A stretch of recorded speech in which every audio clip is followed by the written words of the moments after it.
인생을 살아가면서 맺는 열매는 다양합니다. 좋은 열매도 있고 나쁜 열매도 있습니다. 축복의 열매도 있고 파괴적인 열매도 있죠. 진실의 열매가 있는가 하면 거짓의 열매도 있습니다. 지난 주간 뉴스를 보신 분들은 아시겠지만 여기 메이저리그 야구팀인 휴스턴 애스트로스 팀이 야비한 방법으로 2017년도 월드시리즈에 우승했다는 보도가 있었습니다. 감독과 코치가 비디오 판독기로 상대 팀의 사연을 미리 훔쳐서 타자들에게 알려준 것입니다. 메이저리그 선수 정도면은 상대 투수가 던질 공의 구질만 미리 알면 얼마든지 쳐낼 수가 있습니다. 그래서 당시 상대 팀이었던 LA 다저스의 특급 투수들이 어이없이 두들겨 맞고 패배를 했습니다. 이렇게 해서 얻은 우승 반지가 영광일까요? 결국은 감독과 코치가 다 해고를 당하고 심지어 월드시리즈 우승 타이틀까지 박탈해야 된다는 주장이 나오고 있습니다. 영광된 것처럼 보였지만 실상은 거짓이라는 씨앗이 만들어낸 수치의 열매에 불과했던 것입니다.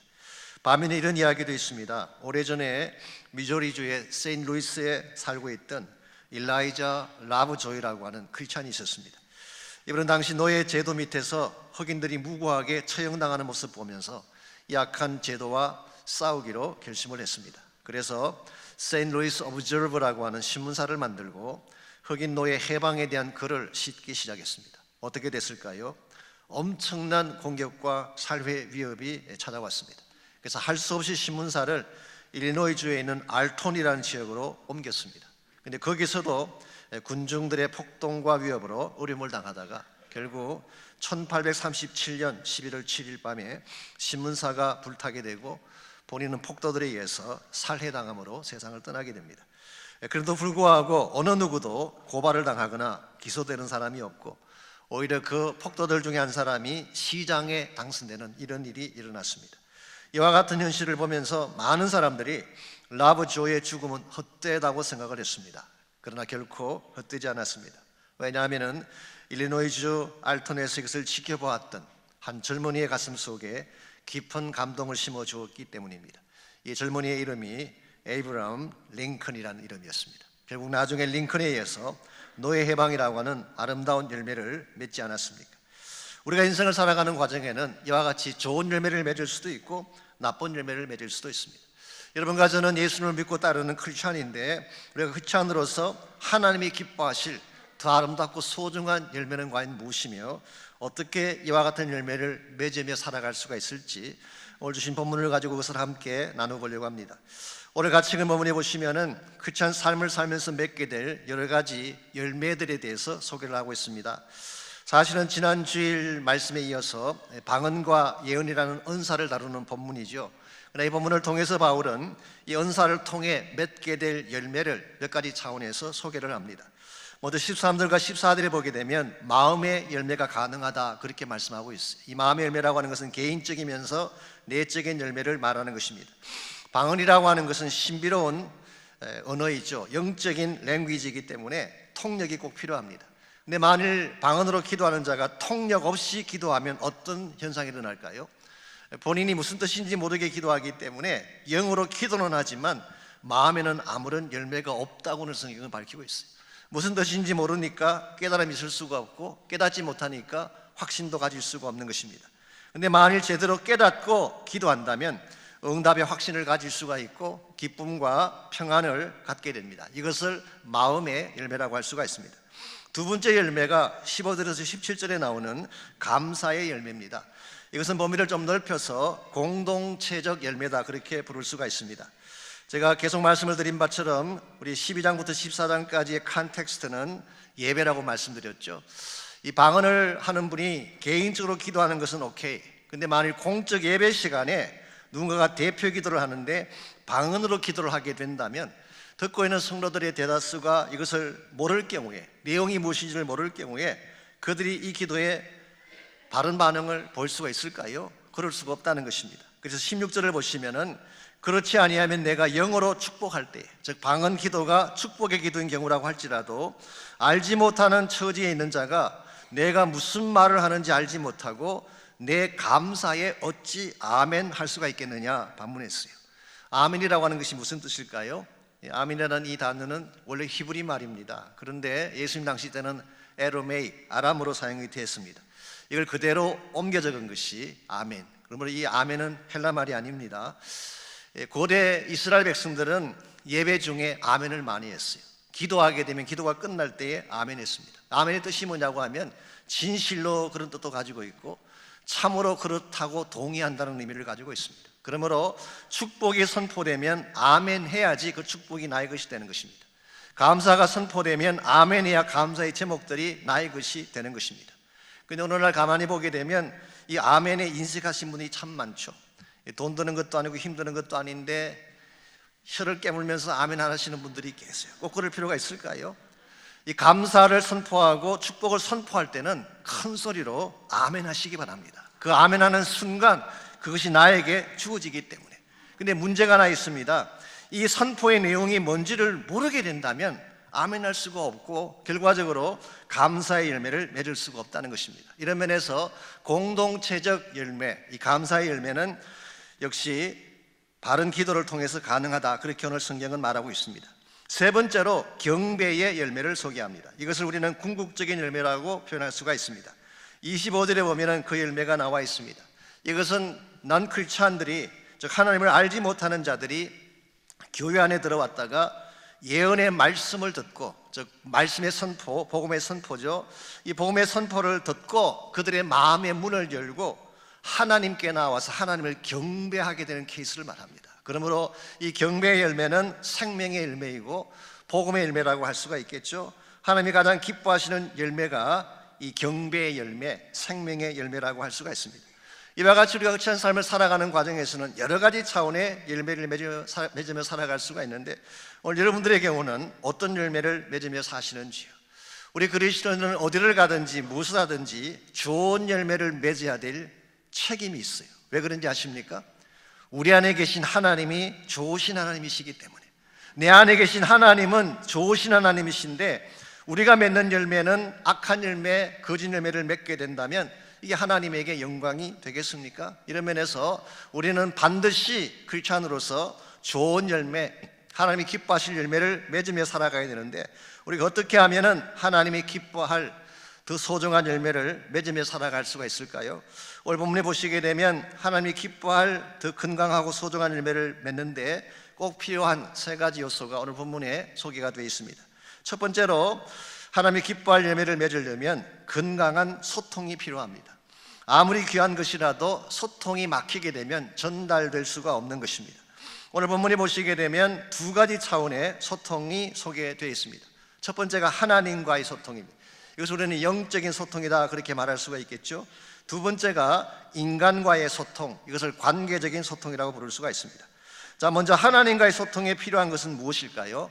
오늘 본문에 의하면 영적 기도를 통해 하나님과 소통할 수가 있다.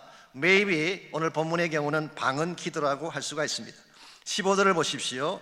그러면 어떻게 할까? 내가 영어로 기도하고 또 마음으로 기도하며 내가 영어로 찬송하고 또 마음으로 찬송하리라.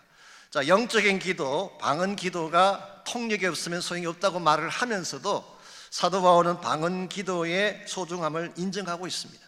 우리가 기도할 때 마음으로도 기도하지만, 즉 intelligible, 우리가 다 알아듣게 기도하는 기도도 해야 되지만 때에 따라서는 영어로도 기도할 수 있다.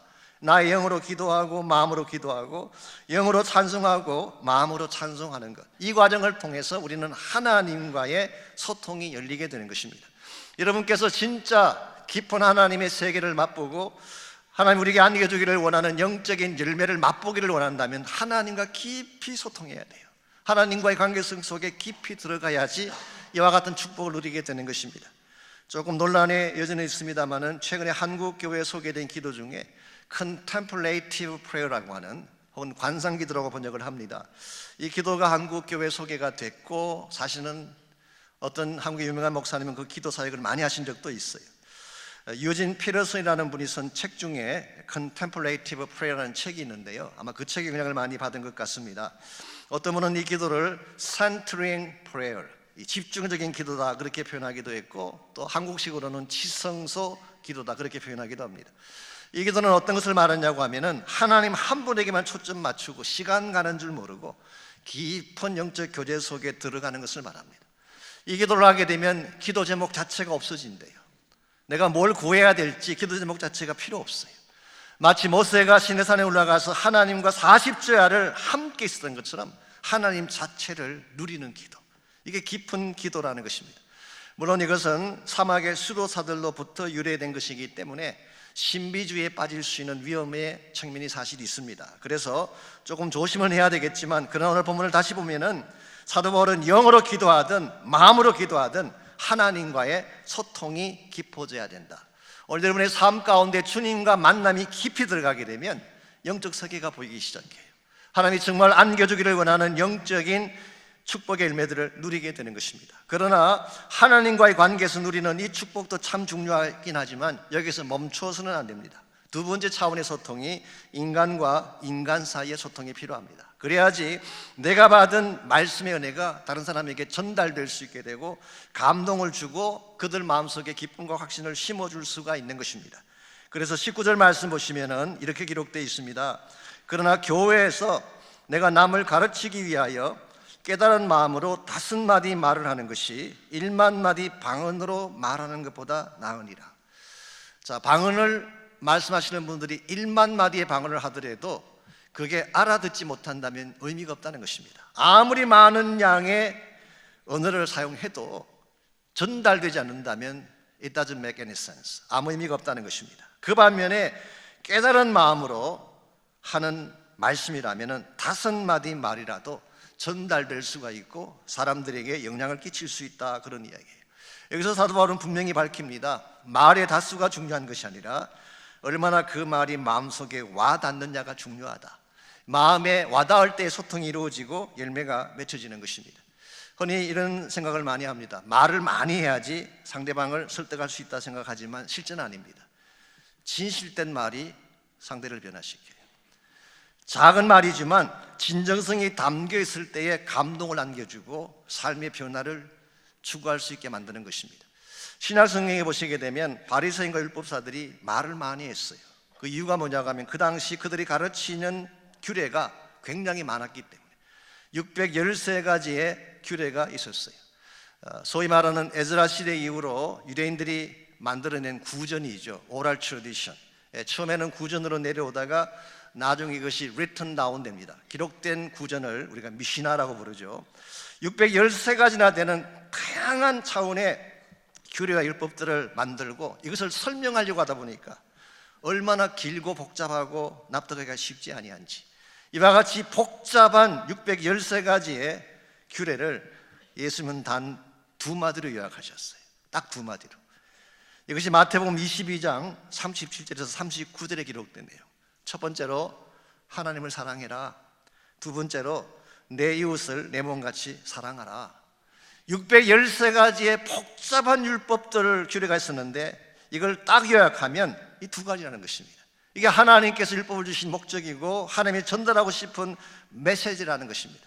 이 핵심 메시지는 놓친 가운데서 율법 조항의 껍데기만 논하고 있으면 어떻게 사람 삶의 변화가 일어나고 새로운 일들이 벌어질 수가 있겠어요?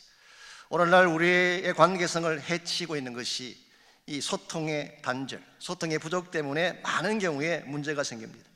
예컨대 남편과 아내가 대화하는 것을 보십시오. 가끔은 외국인이 이야기하는 것처럼 서로 통하지 않을 때가 많이 있어요. 특별히 우리 남자들은 참 어려워요. 여자분들의 언어 수준이 너무 높기 때문에 그걸 제대로 알아듣고 행한다는 게 참 쉽지가 않아요.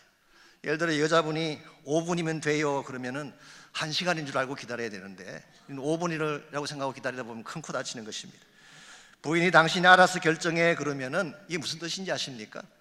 내 결정 안 따르면 죽어, 그런 뜻이에요. 근데 이걸 알지 못하고 미련한 남자들이 그냥 자기 결정대로 했다가 나중에 작살나는 그런 케이스들을 많이 볼 수가 있죠. 사실 이게 소통의 막힘이에요. 하나님과 우리 관계에도 이런 케이스가 많이 있습니다. 하나님께서 원하시는 걸 알아듣지 못하기 때문에 엉뚱한 일을 하는 것입니다.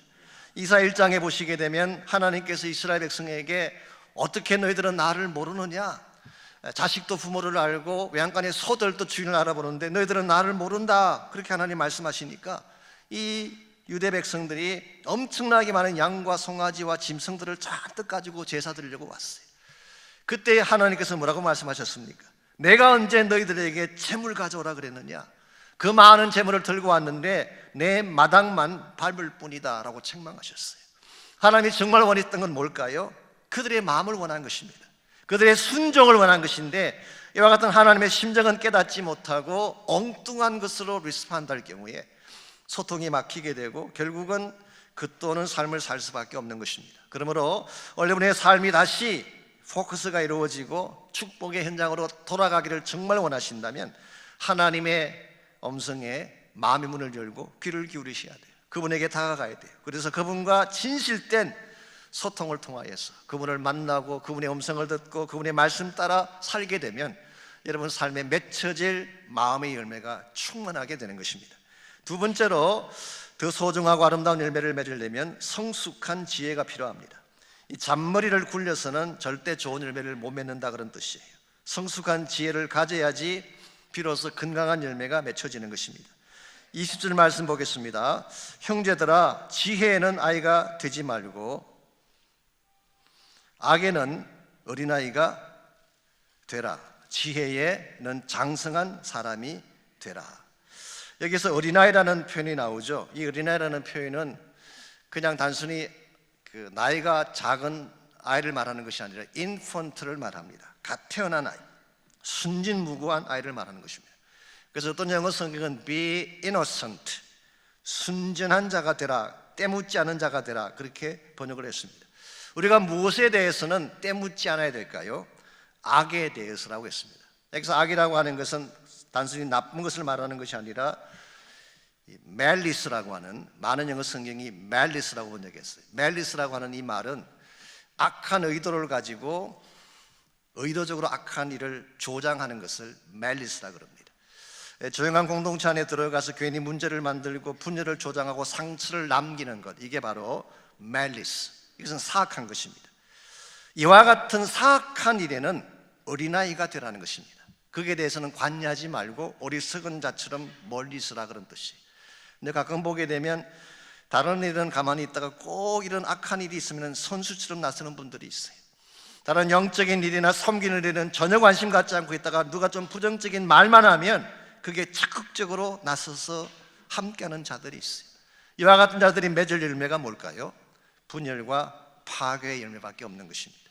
민수기 16장에 보시면은 고라당이라고 하는 당파가 나옵니다. 이 고라라고 하는 사람은 원래 레위 지파 사람, 더 정확하게 말하면 고핫의 손자였어요. 촌수로 따지자면 모세와 사촌간입니다. 그런데 모세와 아론이 이스라엘 지도자가 되지 않습니까? 여기에 불만을 품었어요. 왜 똑같은 레위 지파 고핫 자손인데 모세와 아론은 지도자가 되고 자기들은 아닌가? 그래서 이 사람들이 문제를 일으킵니다. 모세와 아론에게 터무니없는 비난을 품으면서 반란을 일으켰어요.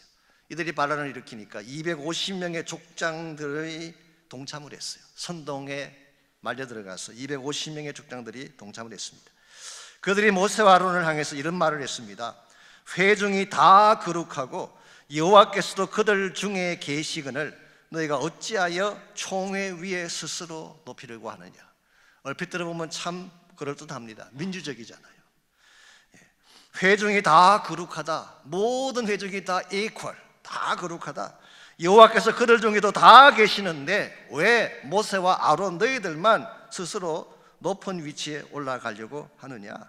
왜 우리 위에서 다스리느냐? 그런 지적이었어요. 여러분, 이 고라당이 정말 회중들의 안위를 위해서 이와 같은 반란을 획책했을까요? 아닙니다. 사실 자기들이 그 위치로 가고 싶어서 그런 거예요.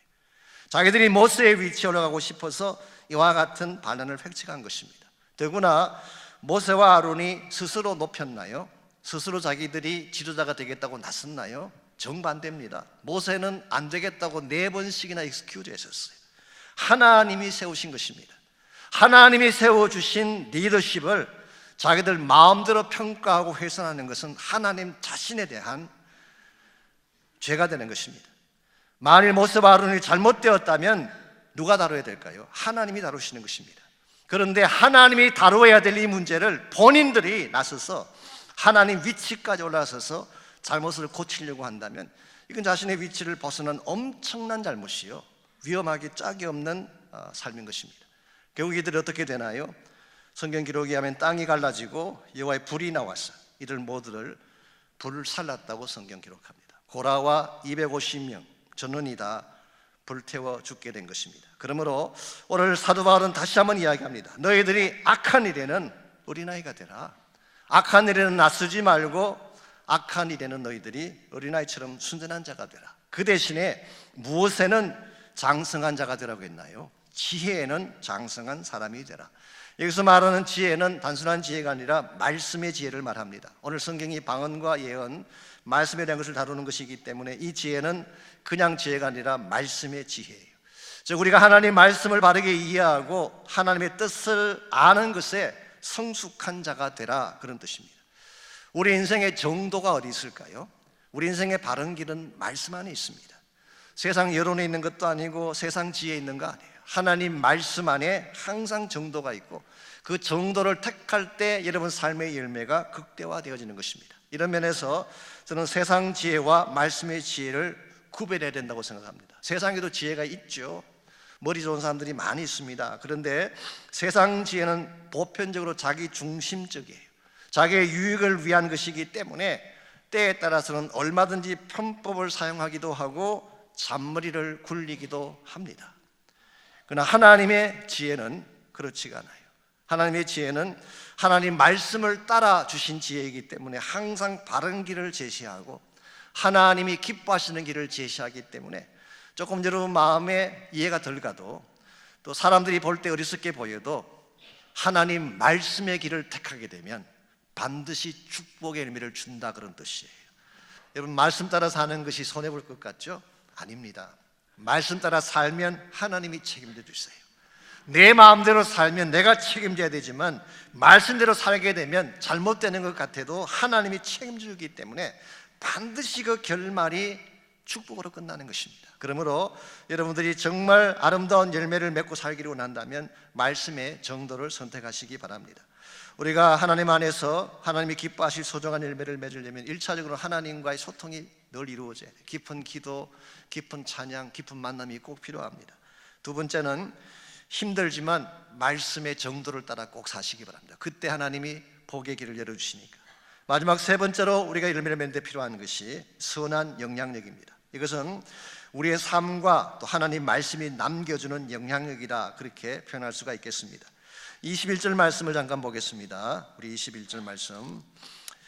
율법에 기록된 바 주께서 이르시되 내가 다른 방언을 말하는 자와 다른 입술로 이 백성에게 말할지라도 그들이 여전히 듣지 아니하리라 하였으니, 여기서 인용한 율법은 사실은 이사야 28장 11절 이하를 말합니다. 우리 구약 성경 전체를 율법이라고 표현할 수가 있겠죠. 그래서 이사야 28장 11절 이하를 말하는 것인데요, 거기에 보게 되면 내가 다른 방언을 말하는 자와 다른 입술로 이 백성에게 말한다. 여기서 말하는 다른 방언이 무엇을 말할까요? 그 당시 문맥으로는 아수르 말을 말하는 것입니다. 이사야 당시 이스라엘 백성들은 선지자들의 말을 듣지 않았어요. 자기 본토 말인 히브리 말로 선포하는 선지자들의 말을 듣지 않았어요. 그래서 하나님께서 다른 나라의 말로, 아수르 사람들의 말로 그들에게 선포를 하지만 그들은 still 듣지 않았다, 그런 뜻이에요. 그러므로 무엇으로든지 열리지 않는 그 완악한 백성의 마음, 그들 마음속에는 방언을 말해도 안 되고 본토 말을 해도 안 되고 통하지 않는다는 것입니다. 그런데 25절 말씀 보시면은 이와 같이 방언이 아니라 하나님의 예언의 말씀, 하나님 말씀을 선포하게 되면 믿지 않는 자들, 하나님을 몰랐던 자들까지도 하나님께로 돌아올 수 있음을 25절이 말합니다. 그 마음에 24절부터 읽겠습니다. 그러나 다 예언을 하면 믿지 않는 자들이나 알지 못하는 자들이 들어와서 모든 사람에게 책망을 들으며 모든 사람에게 판단을 받고 그 마음에 숨은 일들이 드러나게 되므로 엎드려 하나님께 경배하며 하나님이 참으로 너희 가운데 계신다 전파하리라고 했어요. 난 크리스찬입니다. 믿지 않는 사람들인데 하나님의 예언의 말씀, 즉 복음의 말씀을 선포하게 되면 그들이 교회 안으로 들어와서 책망을 듣는 것입니다. 이 책망은 convict 하는 것입니다. 죄를 convict 하는 거예요. 그리고 판단을 받고 judgment, 그리고 마음에 숨은 것들을 다 드러냅니다. 그리고 하나님 앞에 엎드리기 시작해요. 이것을 우리는 회개라고 말하는 것입니다. 하나님을 몰랐던 자들이 말씀을 통하여 죄를 책망받고 하나님의 심판 앞에 자기의 숨겨진 모든 죄를 다 자백한 후에 하나님을 경배하게 되는 것, 이거는 본문이 말하고 있는 경배의 열매를 말하는 것입니다. 오늘 여러분과 제가 복음의 영향력을 행사하게 되면 우리의 삶과 복음의 말씀을 통해서 불신자들 속에 복음의 영향을 행사하게 되면 그들이 하나님께로 돌아와서 하나님을 경배하게 된다, 그런 뜻이에요. 이게 사실 하나님이 가장 기뻐하시는 존귀한 열매입니다. 여러분과 저는 이 땅에 살고 있지만 하나님 백성으로 살고 있지 않습니까? 이 땅에 살아가고 있지만 우리 심령 가운데는 복음이 심겨져 있기 때문에 어디를 가든지 복음의 향기를 나타내야 되는 것입니다. 여러분이 가는 곳마다 복음의 향기가 나타나게 한다면 그것 때문에 변화가 일어나는 것입니다. 여러분 때문에 여러분 가정 안에 복음의 향기가 나타나고, 여러분 때문에 하나님의 공동체 안에 사랑의 향기가 높이 나타나기 시작을 하고, 여러분 때문에 이 땅의 죽은 영혼들이 생기를 얻는 역사가 일어나는 것, 이거는 성경이 말하고 있는 크리스천 라이프, 그리스도의 삶이라고 오늘 바울은 말하고 있습니다. 여러분들은 이 땅을 살아가면서 어떤 영향을 끼치며 사시는지요?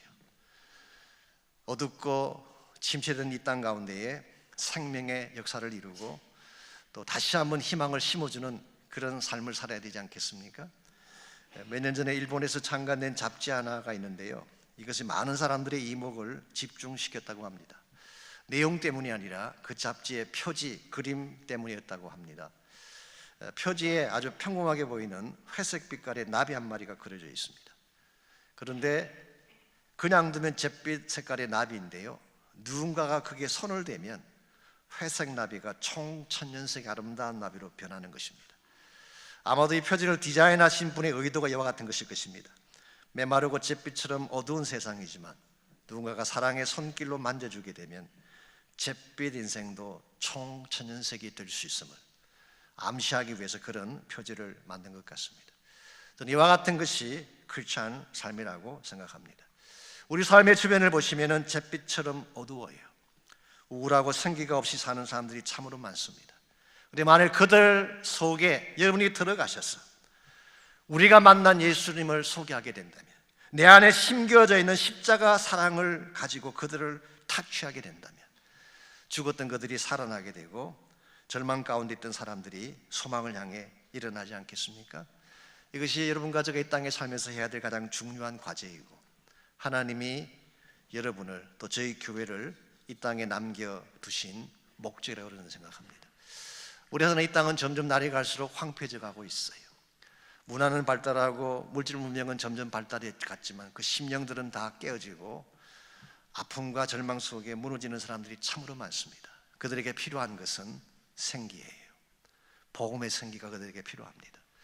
여러분이 그 사명을 감당하고 이와 같은 복음의 영향을 통해서 이 땅을 변화시켜 줄 수만 있다면 여러분은 가장 값진 열매를 맺으며 살게 되고 하나님은 여러분 때문에 영광 받으실 줄 믿습니다.